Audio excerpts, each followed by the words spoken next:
I am your beloved Count Olaf.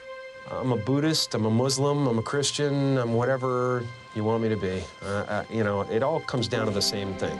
You're in a loving place or you're in an unloving place. If you're with me right now, we cannot be unhappy. It's not possible. It's not possible. Life doesn't happen to you, it happens for you. How do I know this? I don't, but I'm making sound, and that's the important thing. That's what I'm here to do. Sometimes I think that's the only thing that's important, really, you know? It's just letting each other know we're here, reminding each other that we're part of a larger self. In a sense, self-examination is part of an essential part of growing and reaching some point beyond where you are. Yeah, it's that, and it's an addiction. An addiction to trying to figure out, and maybe this is an impossible task, but you know, everybody's looking for bliss, you know, in some way or another.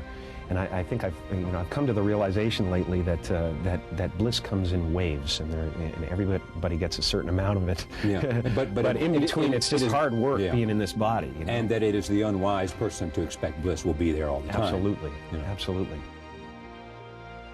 As someone who's done what you're about to go and do, I can tell you from experience, the effect you have on others is the most valuable currency there is.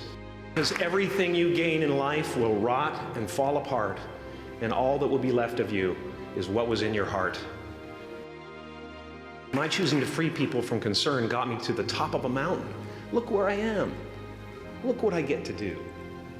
I did something that made people present their best selves to me wherever I go. The only one I hadn't freed was myself, and that's when my search for identity deepened.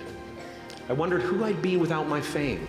Who would I be if I said things that people didn't want to hear? Clap. Or if I defied their expectations of me? You know, what the hell? What the hell? You know, whatever. I just want to be myself. If I lose a few fringe people who can't deal with the fact that you know, that there's other forces in the world, that's okay with me. After talking to you for a couple of hours, I mean, I get this sense you are a big bundle of conflicting emotions. Well, I think you're very emotional about a lot of things. It's all very close to the surface. Yeah, it is. I've decided to be there.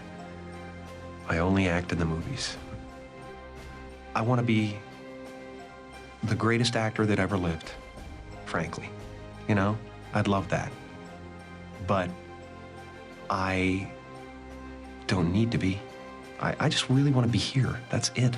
When the opportunity arises and I'm on the set, Can you cover the action? and I'll be there tomorrow, Let's see what you. I'm not going to live it Let's see until what I you get got. there. Can you cover me? And when I get there, I'm going to have a great time. I'm going to walk in the set and I'm going to go, hey, humans, how you doing? You know, let's have fun. Stay right here, okay? Let's play in the sandbox. You know, and a lot of the characters I've done so far have been about duality, about what you show the world and what you really are. And so I've always been trying to reconcile the two. I know that this face pleases you, you know, but now I'm going to show you the real deal.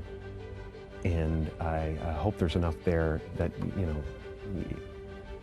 that you can identify with, that we can sit together and break bread, and you'll think I'm as special as I was before. A few months ago, I woke up and I understood suddenly how thought is responsible for most of the suffering we experience. I suddenly felt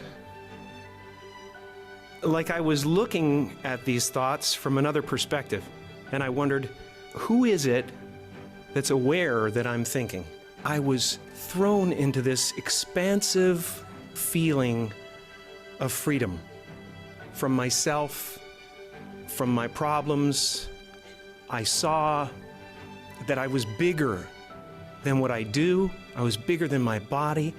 I was everything and everyone. I was no longer a fragment of the universe. I was the universe. Your job is not to figure out how it's going to happen for you, but to open the door in your head. And when the door opens in real life, just walk through it. And when I say life doesn't happen to you, it happens for you, I really don't know if that's true. I'm just making a conscious choice to perceive challenges as something beneficial so that I can deal with them in the most productive way. You'll come up with your own style. That's part of the fun. Oh, and why not take a chance on faith as well? And what do you own now? What is it you own, you think? I think I own my self-esteem. I own my, I guess, what I own, when you think about it, is my faith. Yeah. That's what I own. Not religion, but faith. Not hope, but faith. I don't believe in hope. Hope is a beggar. Hope walks through the fire and faith leaps over it. Countries and religions and I find it all so abstract. Why am I an American? Why am I Canadian? And by the way, you're a Catholic or you're a Jew or you're, whatever you are. It's like everything is abstract structures. What is that? What does that mean? Somebody put a line down and said, this is that. We're so much more. I've just given them up. I'm fine just floating through space, flying 6,000 miles an hour around the sun, balancing on tectonic plates that are floating on lava, ready for the end times to occur and whatever the hell is going to happen. I'm just great. You're on a spiritual journey, period. And we're all going to end up in the same place, if there is such a thing. And maybe there isn't. Maybe there's just this and that's it. There's me in the teacup, that's it. There's us.